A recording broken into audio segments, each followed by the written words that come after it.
If you're running an AMD-based PC, whether it's a Ryzen, Threadripper, or Athlon processor, there's a brand new chipset driver available right now that you're going to want to know about. With Windows 11 25H2 rolling out, many AMD users have been waiting for proper driver support to ensure their system runs smoothly and stays fully compatible with the latest version of Windows. Well, AMD has just released an updated chipset driver that expands Windows 11 25H2 support across even more drivers than before. This new release builds directly on the previous 25H2 compatible driver, so AMD is clearly making progress in rolling out full support. If you head over to the official AMD website, you'll find the release notes for version 8.01.20.513.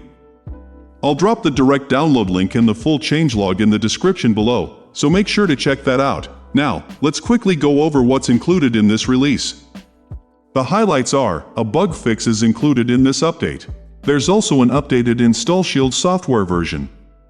However, it's worth noting that this package does not include the AMD Mailbox driver or the SoC Register 3 filter driver support, so keep that in mind before downloading. There are also a couple of known issues listed in the release notes.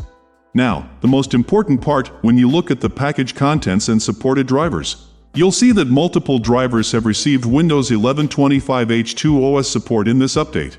This is a continuation of AMD's efforts to bring 25H2 compatibility to as many components as possible. The driver version to download is 8.01.20.513, and it supports both Windows 10 64-bit and Windows 11 64-bit. To install it, simply click the download link, save the file to your local drive, navigate to your downloads folder, and run the driver package. That's it, straightforward and simple. It's great to see AMD continuing to push out 25H2 support, and if you're on an AMD system, this is definitely worth grabbing to keep your drivers up to date. If you found this video helpful, please like the video and subscribe to the channel. I'll see you in the next video. Thanks for watching.